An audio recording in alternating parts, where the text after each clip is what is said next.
Everyone, welcome back to our channel. मैं Nahil Nazia reaction.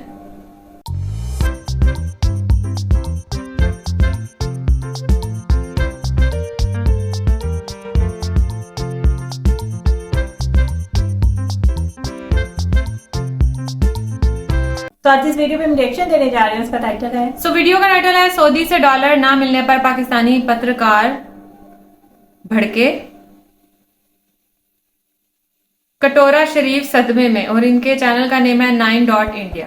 आज हम लोग इस वीडियो पे रिएक्शन करने जा रहे हैं। वीडियो का लिंक और टाइटल आपको मिल जाएगा डिस्क्रिप्शन बॉक्स में। और अगर आप हमारे चैनल पे नए तो जल्दी से सब्सक्राइब करें, ज्यादा से ज्यादा फ्रेंड्स और फैमिली के साथ शेयर करें। जल्दी से बढ़ते हैं वीडियो की जानिब और देख लेते हैं ये वीडियो।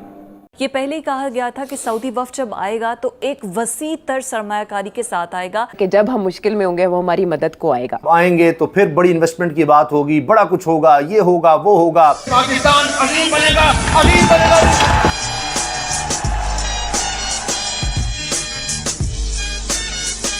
सऊदी प्रिंस मोहम्मद बिन सलमान का दौरा कैंसिल होने के बाद पाकिस्तानी पत्रकार शहबाज शरीफ पर काफी भड़के हुए नजर आ रहे हैं। ये दौरा कैंसिल होना चौधरी निजामुद्दीन के लिए और शहबाज शरीफ के लिए बहुत बुरी खबर है, क्योंकि इस दौरे पर इनकी बहुत सारी उम्मीदें थी कि हमें ढेर सारे डॉलर मिलेंगे, ढेर सारी इन्वेस्टमेंट मिलेगी। बड़ा एक माहौल बनाया गया, आ रहे हैं जी और बड़ी इन्वेस्टमेंट हो रही है। बड़ा सवाल है कि क्या MBS मोहम्मद बिन सलमान क्या वो पाकिस्तान वाकई आ भी रहे थे? तो मैं समझता हूँ कि वो कन्विंस हो गए हैं सऊदीज कि सियासी तौर पे मुल्क जो भी स्टेबल नहीं है और यहाँ कुछ भी हो सकता है, टेंशन्स बहुत ज़्यादा हैं। और आप बाहर के लोगों को जाके किस मुंह से ये कहेंगे कि आओ हमारे मुल्क में इन्वेस्ट करो? हमारा मुल्क तो ऐसा है कि जहाँ पे अपने लोग भी इन्वेस्ट करने के लिए तैयार नहीं, लेकिन आप आके इन्वेस्ट करें तो कौन आएगा भाई यहाँ पर? तो अब जब आप अपने लोगों को ही फैसिलिटेट नहीं कर रहे तो आपके पास इंटरनेशनल इन्वेस्टमेंट कहां से आएगी? आइसोलेशन हुई पड़ी है। पाकिस्तान के जो इदारे हैं, जो पाकिस्तान के एसेट्स हैं, वो एसेट्स जो पाकिस्तान की पहचान है, उनको बेचने की बात की जा रही थी और ये कहा जा रहा था कि आओ एयरपोर्ट ले लो, ब्रिजेस ले लो, PIA की प्रॉपर्टियां ले लो, सब कुछ ले लो। अब पाकिस्तान का PM होना कोई छोटा मोटा काम तो है नहीं। पाकिस्तान का PM होना मतलब भीख मांगने की कला आनी चाहिए। हालांकि शहबाज शरीफ इसमें माहिर है, लेकिन जब से ये पता चला है कि MBS का दौरा कैंसिल हुआ है, शहबाज शरीफ बड़े अपसेट नजर आ रहे हैं। हम डिस्कशन में अभी हैं। इस्लामाबाद में मौजूद हमारे विश्वसनीय सूत्र हरास नवाब पोल न्यूज के नुमाइंदे ने हमें एक अहम जानकारी दी है और उनका कहना है कि MBS के आने की खुशी में शहबाज शरीफ ने 55 तरह के पकवानों का इंतजाम किया था। इसके साथ ही MBS को खुश करने के लिए पाकिस्तान के नंबर 1 एंकर पर्सन के द्वारा वहां पे नाच गाना भी किया जाना था। लेकिन जब से ये पता चला है कि MBS नहीं आ रहे हैं तो कोई विशेष पदार्थ का सेवन करके पिछले 24 घंटे से जो कटोरा शरीफ है वो अपने कमरे में बंद है, मजबूरी है, और इसी कारण से कोई भी एक्टिविटी आपको नजर नहीं आई होगी पाकिस्तान के अंदर शहबाज शरीफ को लेकर। इतना कुछ पाकिस्तान में हो रहा है, पूरे के पूरे पाकिस्तान में इस वक्त आग लगा हुआ है, लेकिन शहबाज शरीफ आपको नजर नहीं आया होगा।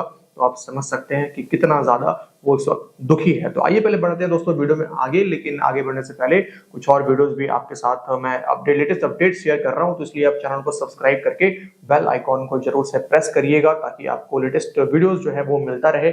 और कमेंट जरूर से करें, वीडियो में मजे भी ले और वीडियो को लाइक भी करें और वीडियो को शेयर भी करें। फाइजर कंपनी, उन्होंने, आपको पता है, दवाइयां बनाने वाली बहुत बड़ी company Pfizer, reportedly social media पर जो चीज़ें सामने नज़र आ रही हैं उससे ये पता चल रहा है कि फाइजर पाकिस्तान छोड़ के जा रहा है। वो अपने प्लांट्स या जो भी असासे थे वो किसी थर्ड कंपनी को बेच रहे हैं और पाकिस्तान से एग्जिट ले रहे हैं। पाकिस्तान के हालात को देखते हुए पहले ही उबर अपने ऑपरेशंस बंद करने की खबरें आपके सामने आई थी। बहुत सारी एयरलाइंस जो पाकिस्तान ट्रैवल करती थी वो बंद हो चुकी हैं पिछले 2 साल के अंदर। अब फाइजर भी जा रही है और भी बहुत सारी कंपनीज के जाने के हालात हैं। और दूसरी तरफ SIFC बनाकर हमें आर्मी चीफ बता रहे थे 25 अरब यहाँ से आने हैं। अभी DGISPR ने टिकर जारी करवाए थे 7 मई को ब्रिगेडियर गजनफर साहब के थ्रू गैर एलानिया तौर पर, जो मीडिया को दिए थे, जिसमें कहा था कि 1 ट्रिलियन तक की इन्वेस्टमेंट जो है वो 2035 तक आनी है। और SIFC ने बिल्कुल जनाब गेम चेंज कर देनी है। वही मंजन जो हमें बार बार बेचा जाता है वो बेचा गया और ग्राउंड पर हालात आपके सामने हैं कि अब फाइजर भी अपना कारोबार जो है वो छोड़कर यहाँ से जा रहा है। पाकिस्तान में अदम इस्तेहकाम नजर आ रहा है। मुआशी अदम इस्तेहकाम की वजह सियासी अदम इस्तेहकाम है और बेचैनी है, परेशानी है। यहाँ पर एनवायरनमेंट इस वक्त ऐसा है, माहौल ऐसा है कि शदीद कशीदगी है और इसके असरात बहुत खतरनाक हो सकते हैं, बहुत खौफनाक हो सकते हैं आने वाले दिनों में। तो लिहाजा अब जब ये रिपोर्ट देगा IMF या ये बातें करेगा तो पाकिस्तान में क्या खाक इन्वेस्टमेंट होगी। चीन के बारे में आप देख लीजिए क्या हालात हैं, सूरत हाल है, क्या वो जो IPBs के साथ मुआहदे किए वो रकम जा सकी है, और चीन की इन्वेस्टमेंट जिसको कहा गया या चीन ने जो यहाँ कर्ज दिया क्या वो वापस हो सका। तो सऊदी अरब भी जनाब जाहिर है उन्होंने अपना नेशनल इंटरेस्ट देखना है, अपने मुल्क को देखना है, वो भी सख्त शराइ रखेंगे कि जी हमारे पास क्या आएगा, किस तरह से आएगा, क्या क्या हमें फ़ायदे हैं। तो बहरहाल जनाब अभी तो दौरा जो है वो कहा जा रहा है सऊदी अरब के वली अहद मोहम्मद बिन सलमान का नहीं हो रहा, वो दौरा मौखर कर दिया गया है, कम अज़ कम 1 महीने के बाद अब होगा, कम अज़ कम 1 महीने के बाद। बात हो रही है मीडिया में सऊदी अरब के वली अहद प्रिंस मोहम्मद बिन सलमान के दौरा पाकिस्तान की, और पाकिस्तान की वजारत ख़ारजा ये कह रही है कि दौरा मौखर हो गया। आने वाले वक्तों में जैसे ही तारीख़ तय कर दी गई तो ऐलान कर दिया जाएगा। अब एक बड़ा सवाल है कि क्या MBS मोहम्मद बिन सलमान जिनको MBS के नाम से जाना चाहता है, क्या वो पाकिस्तान वाकई आ भी रहे थे या ये सब कुछ एक छोड़ा गया, एक फिलर छोड़ा गया और तासुर दिए गए। ये आज वजारत ख़ारजा ने कहा कि जैसे ही उनका शेड्यूल तय होगा ऐलान कर दिया जाएगा। इससे पहले ये खबर आई थी कि वो 19 मई के लगभग वो पाकिस्तान आएंगे। इन्वेस्टमेंट तो हुकूमत खुद इस तरह से कर रही है, बंद कर रही है। जो यहाँ अपनी लोकल इन्वेस्टमेंट कोई करेगा, जो गरीब तरीन तबका आप किसान की सूरत में देख सकते हैं, उनके बारे में कह दिया जी हम अगले साल भी आपसे गंदम नहीं खरीदेंगे, कर लें जो करना है, आप भूख से मरें, आप माशी तौर पर आपका कत्ल हो रहा हो, हमें इससे कोई परवाह नहीं है, क्योंकि हमारी ये अशियाँ चल रही हैं। अब एक तरफ आप देखिए कहते हैं जी पैसे नहीं हैं, किसान से गंदम हम नहीं खरीदेंगे, वो चाहे मर जाए। ज़राए जो है, मैं आपको ये बड़ी ज़िम्मेदारी से बता रहा हूँ, ये कह रहे हैं कि प्रिंस मोहम्मद बिन सलमान के दौरे पाकिस्तान की तारीख़ों का तयन हो ही नहीं पाया था, किसी तरह से कोई तारीख़ तय नहीं हुई थी। और ये जो वजारत हमारी ख़ारजा है या जो शहबाज शरीफ साहब हैं, इनकी तरफ से ये चीज़ें अखबारों को फीड की गई थी। एक सिर्फ जो कॉन्फिडेंस है वो सेंटिमेंट ऑफ कॉन्फिडेंस लेने के लिए कि प्रिंस मोहम्मद बिन सलमान आ रहे हैं। ज़राए ने ये बात भी बताई थी कि देखें 3 इम्पॉर्टेंट डेलीगेशन आए हैं सऊदी अरब के। एक तो उनके वज़ीर ख़ारजा की सरबराही में आया, फिर उसके बाद उनके जो असिस्टेंट यानी नायब वज़ीर दिफा हैं वो भी आए हैं, फिर सऊदी जो सनतकार हैं, बिजनेसमैन हैं, इन्वेस्टर्स हैं, उनका भी एक डेलीगेशन यहाँ से होके गया। लेकिन किसी तरह से भी, किसी हवाले से भी कोई भी मुआहदा नहीं हुआ। इसी सिलसिले में 2 आला सतही वफ्द जो है सऊदी अरब से पाकिस्तान आए, पाकिस्तान का दौरा करके गए। पेशगी जो उन्होंने तमाम इंतज़ामात करने थे या अंडरस्टैंडिंग्स डेवलप करनी थी क्राउन प्रिंस के दौरे से पहले, उनके लिए ये 2 वफ्द पाकिस्तान आए। उन्होंने जाकर जो फीडबैक दी, रिपोर्टेडली उस फीडबैक की बेस के ऊपर लग रहा है कि सऊदी क्राउन प्रिंस ने अपना दौरा कैंसिल कर दिया। मैंने आपको बताया कि इससे पहले भी वो अपना एक दौरा पाकिस्तान का कैंसिल कर चुके हैं। यहाँ ये बात बहुत इंपॉर्टेंट है कि सऊदी क्राउन प्रिंस ने जापान भी जाना है और वो अपने जापान के दौरे पर जो उनका शेड्यूल है उसके मुताबिक जा रहे हैं, और बिल्कुल इन्हीं दिनों में वो जापान भी जा रहे हैं। वो दौरा कैंसिल नहीं हो रहा, जिसका मतलब है कि कोई सेहत की ख़राबी की वजह नहीं है, सऊदी अरब के इंटरनल हालात की कोई वजह नहीं है। खालिस्तन उन्होंने ये जो दौरा कैंसिल किया है, ये पाकिस्तान के जो इस वक्त के मरूजी हालात हैं, सियासी हालात हैं, इंतज़ामी हालात हैं, और जो उनका आला सतही वफ्द पाकिस्तान आया था उसकी जो आउटपुट है उसकी बुनियाद पर उन्होंने सिर्फ पाकिस्तान का दौरा कैंसिल किया है। तो जी ये था आज का वीडियो। आज के इस वीडियो में इतना ही, लेकिन दोस्तों और भी बहुत बड़ी बड़ी खबरें पाकिस्तान से आ रही हैं। भीख को लेकर तो पाकिस्तान हमेशा परेशान रहता है, लेकिन इसके अलावा जो पीओके का जो इशू है वो अब काफी ज्यादा बढ़ चुका है। तो अगला वीडियो आपके साथ में शेयर करूंगा जिसमें पीओके से कुछ लेटेस्ट अपडेट मैं आपको दिखाऊंगा, पाकिस्तानी मिनिस्ट्री मीडिया का, पाकिस्तानी मीडिया का। तो इस वीडियो में इतना ही, और प्लीज आपसे रिक्वेस्ट है कि आपने अगर चैनल को सब्सक्राइब नहीं किया तो आप जरूर से कर लें। वीडियो को अंत तक देखते रहने के लिए आप सभी का बहुत बहुत धन्यवाद। अपना ख्याल रखें। जय हिंद। तो वीडियो हम लोगों ने वॉच की, और सिंपल सी बात यही कहूंगी कि यार जाहिर सी बात है पाकिस्तान के जो हालात हैं, जैसे कि इन लोगों ने भी बताया कि कितनी कंपनीज जो है वो बंद हो रही हैं, फार्मास्यूटिकल कंपनी जो थी वो उन्होंने बंद कर दिया, पता नहीं क्या इन्होंने फाइजर या क्या नाम लिया, हाँ वो इन्होंने जो है ना वो बंद कर दिया। तो जब अपने ही इस मौके पर जो है मुश्किल हालात में छोड़कर जाएंगे तो फिर हम किसी और के ऊपर क्या ट्रस्ट कर सकते हैं, क्या हमारे उसके ऊपर हमारा उनके ऊपर जो है ना वो है कि नहीं भाई ये आना था इन्होंने क्यों नहीं है, मतलब हम तो इस काबिल भी नहीं है आई थिंक सो कि हम लोग ये क्वेश्चन भी कर सकें कि आपने आना था आप क्यों नहीं आए ना। और दूसरा ये बात कि इस वीडियो के देखने के बाद ये भी बात समझ में आती है कि ये जो हमारे पाकिस्तान के जो प्राइम मिनिस्टर हैं उनकी तरफ से ही जो है वो प्रेस वगैरह को या वैसे जो भी मीडिया है उनको फीड किया जा रहा था कि उन्होंने आना है। अब वो उनकी डेट कोई कंफर्म नहीं थी, ये बता रहे हैं कि 19 को आना है। भाई जिसने आना होता है पहले उससे तो आप कंफर्मेशन लो, उनसे डेट जो है वो कंफर्म लो कि इस डेट को आपने आना ही या नहीं, क्या पता वो उन्होंने आना ही हो।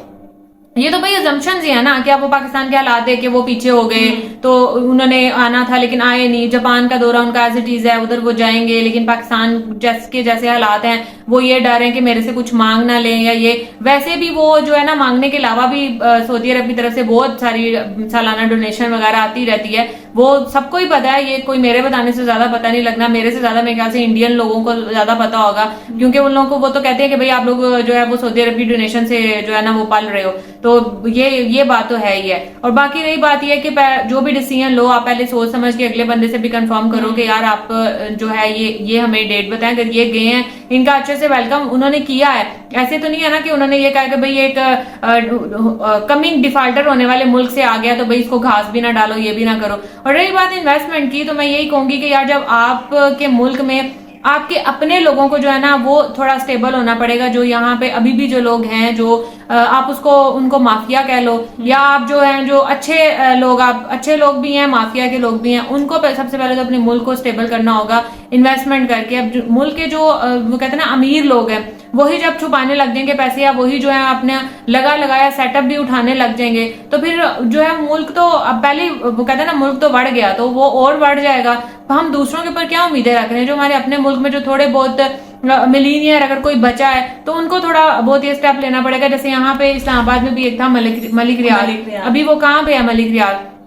एक मैंने वीडियो देखी थी ओवरसीज की ना, ये काफी कोई 1 साल पहले की बात है, उसने ना बड़ी इमोशनल स्पीच दी पहले कि हमारे आबाओ अजदाद यहाँ पर है, हमारा मुल्क है, हम नहीं देख सकते इस तरह से ये वो। उसके बाद उसने कहा जी मैं उस time I think Imran Khan का दौर था, अभी चल रहा था, 1-2 माह उसकी हुए थे उसको प्राइम मिनिस्टर बने हुए, तो उसने बड़ा कहा जी मैं अदा करूंगा सारे कर्जे मुझे जो है, लेकिन मैंने जो है इनके हाथों में नहीं देने, मेरे अपने मुझे पता होगा किस सोर्स में जा रहे हैं ये वो। अब मुझे नहीं समझ आ रही कि वो बंदे कहाँ पर चले गए हैं कि क्या। फिर उसने ये भी कहा कि मेरी जान की भी एश्योरिटी जो है वो कोई ले, तो ये ना तो ये होगा। फिर यही बात कि हम लोग भी चुप करके बैठ जाते हैं, जितने भी जो अगर कोई है इस तरह के वेल सेटल्ड लोग जो कर सकते हैं वो भी बैठ जाते हैं कि यार हमारा पैसा ये ना हो कि जाया चला जाए। इन लोगों ने अपने पेटों में अपने खजानों में भर लेना है और जिस मकसद के लिए हम दे रहे हैं वो तो पूरा होना नहीं। तो चेक एंड बैलेंस जब तक नहीं होगा कोई भी ये जो है ना फर्स्ट स्टेप नहीं लेगा। हम जो है वो पीओके की बात कर रहे हैं यहाँ पर, मुझे लगता है कि पूरे पाकिस्तान में एहतजाज शुरू हो जाना जिस तरह की सूरत हाल चल रही है। मेडिसिन जो एक नीड होती है एक बंदे की, हर दूसरे घर में कोई ना कोई बंदा बीमार है, वही अगर शॉर्ट होना शुरू हो जाएंगे या वही लोग जो है वो अपनी कंपनीज यहाँ से उठाना शुरू हो जाएंगे तो फिर मुल्क का क्या ही हाल होगा। बिल्कुल। अच्छा, इस पूरी वीडियो में ना एक लाइन जो है ना वो बहुत स्टेटमेंट जो थी वो बहुत मतलब आप उसको फनी भी ले सकते हो और अगर आप उसको बहुत डीपली सोचो तो आप फिर बहुत गहराइयों में चले जाओगे कि यार ये क्या बात है। वाकई उन्होंने बोला कि पाकिस्तान का वज़ीर-ए-आज़म जिसको होना पड़ेगा ना उसको जो है वो मांगने का ट्रिक आना चाहिए। तो हम इसको फनी भी ले सकते हैं, लेकिन अगर हम ये देखें तो हम ये भी कह सकते हैं कि यार पाकिस्तान का इमेज जो है वो कैसा जा रहा है, या पाकिस्तान जो है वो मतलब बिल्कुल डिफॉल्ट होता जा रहा है कि अब हमारी इतनी नौबत यहाँ तक हम पहुंच चुके हैं कि कोई भी वज़ीर-ए-आज़म है उसको जो है ना ट्रिक आनी चाहिए कि हमने जो है वो लोगों से कैसे भीख मांगना है। तो ये अब आपके ऊपर है कि आप इस स्टेटमेंट को फनी के तौर पे लेते हो या वाकई इसके ऊपर सोच के जो है वो भी काम करते हो। और जब ये बता रहे थे कि जी काफी सारी एयरलाइन जो है वो यहाँ से चली गई हैं और फिर मेडिकल की जो फाइजर कंपनी का बता रहे थे कि वो भी यहाँ से जा रही है। आगे हमारे यहाँ कुछ ऐसे जैसे कोरोना हो गया था या ऐसी कोई चीज हो जाए ना तो वो मेडिसिन ही हमारे यहाँ से शॉर्ट हो जाती है। जब ऐसी मेडिसिन कंपनी चली जाएंगी तो पीछे हमारे रह क्या जाएगा। फिर अगर हम दूसरी दफा कंपैरिजन करें, हम इंडिया की बात करते हैं, हम कहते हैं कि यार वहाँ पे इतनी एप्पल जैसी, गूगल जैसी इतनी बड़े बड़े जो कंपनीज है, अमेजोन तो मेरे ख्याल से इंडिया की अपनी है, इसके अलावा और बहुत सारी जो कंपनीज हैं वो जो है वहाँ पे जो है वो मतलब इन्वेस्ट कर रही है, वहाँ पे अपने जो है वो हेडक्वार्टर वगैरह ऐसी चीजें बना रही है। तो फिर हम कहते हैं कि यार इंडिया ये हो गया, इंडिया वो हो गया, हम तो किसी काबिल भी नहीं रहे। तो हमारा और इंडिया का तो किसी किस्म का मेरे ख्याल से कंपैरिजन भी नहीं बनता। और आपने मलिक रियाज की बात की थी, मुझे भी उससे एक बात याद आई, उसने मेरे ख्याल से गवर्नमेंट से डील भी करना चाहिए थी कि आप ये डील कर लो तो मैं जितना भी आपका वो कर्जा है ना वो सारा जो है वो उतार दूंगा मेरे ख्याल से। और इमरान खान के दौर के भी टाइम पे इमरान खान को लोग वैसे ही बहुत ज्यादा पसंद करते हो, खासतौर पे ओवरसीज। उन्होंने कहा था कि हम जितने भी सारे ओवरसीज हैं इमरान खान के दौरे हुकूमत में, उन्होंने कहा था कि हम सब मिलकर जो है ना पाकिस्तान का कर्जा उतार देंगे। लेकिन ये गवर्नमेंट मेरे ख्याल से खुद चाहती है कि हम जो पाकिस्तानी अवाम है ना उसके ऊपर से कर्जा उठे ना। आप एक एक बच्चे को ले लो, उसके ऊपर पता नहीं कितने कितने मेरे ख्याल से लाखों या करोड़ों के तौर पे तो एक बच्चे के ऊपर, हाँ लाखों, तो एक बच्चे के ऊपर कर्जा, जो भी इस दुनिया में आया वो भी जो है कर्जा लेके उसके ऊपर भी कर्जा इतना इन्होंने लिया हुआ कि उसके ऊपर भी कर्जा चढ़ा हुआ है। तो ये हुकूमत मेरे ख्याल से खुद ही नहीं चाहती। अगर करने को चाहे तो मलिक रियाज जैसे या और बहुत सारे बिलियनियर है जिनसे आप हाथ मिला के जो है वो पाकिस्तान का कर्जा उतार सकते हो अगर आप पाकिस्तान को इसमें से निकालना चाहते हो। पर नहीं, मेरे ख्याल से ये लोग यही चाहते हैं कि पाकिस्तान कर्जों के तले दबा जाए, क्योंकि इनके अपने बैंक तो भरी जा रहे हैं ना, इनके अपने पेट भरी जा रहे हैं। इनको क्या लगे कि गरीब अवाम जो है वो क्या कर रही है, क्या बन रहा है। बस इनके ये कि हमारे बैंक भरते जाएं, हमें जो है वो फायदा मिलता है। मैं यहाँ पे कहूंगी जो इन्होंने कहा कि सऊदी जो किंग थे उनका भी कंफर्म ही नहीं था। तो भाई ये कोई घर की आम नॉर्मल की बात तो नहीं है कि हम किसी को दावत दे के आए और फिर अभी उसने कंफर्म किया नहीं और हम झूठा के खबर फैलाई जा रहे हैं जी उसने आना है उसने आना है। मतलब ये गवर्नमेंट लेवल पे है यार। हाँ 50 ही 55 डिशेज, ये आपने मतलब खुद से असम्पशन करी जाए वो आएगा हम ये डिश बनाएंगे, मतलब ख्याली पुलाव में जो है वो आप खुश हुए जा रहे हो। अगले बंदे से कंफर्म कर लो। अगर हम वीडियो के दौरान भी ये बात कर रहे थे कि अगर जो सऊदी किंग है वही कह दे कि यार मैंने तो ऐसी कोई बात की नहीं, आप क्यों ये हर तरफ आपने झूठी खबर फैलाई है, तो हम लोगों की क्या इज्जत रह जाएगी। मेरे ख्याल से शहबाज शरीफ को जो है ना उसके दिमाग में भूसा भरा हुआ है, उसको उस भूसे के निकालने की जगह ना अकल की जरूरत है। उसके साथ इर्द गिर्द के लोग है ना वो भी बात करते, आप वीडियो में देखें तो उसकी बातों के ऊपर हंस रहे होते हैं कि किस किस्म की बातें कर रहा है। तो उसका बिल्कुल दिमाग बच्चों वाला, बस ये है कि मुझे सीट चाहिए, सीट मिल गई, वो सीट लेके ही खुश है। उसको ये नहीं पता चलता कि मैंने क्या बात करनी है और अपने मुल्क को जो है वो किस तरफ लेके जाना है। तो अच्छा हुआ कि अभी सऊदी जो किंग है वो भी आए नहीं है, टाइम दिया इनको थोड़ा अकल आ जाए कि अब तक कोई कश्मीर या मांगने के अलावा कोई और बात कर ले। सो क्या ये था हमारा रिएक्शन, होप सबको अच्छा लगा होगा। अगर अच्छा लगा है तो वीडियो को लाइक कर दें और चैनल को भी सब्सक्राइब कर दें जो लोग चैनल पर नए हैं। तो मिलेंगे आपसे नेक्स्ट रिएक्शन वीडियो के साथ, तब तक हमें दें इजाजत। अल्लाह हाफिज।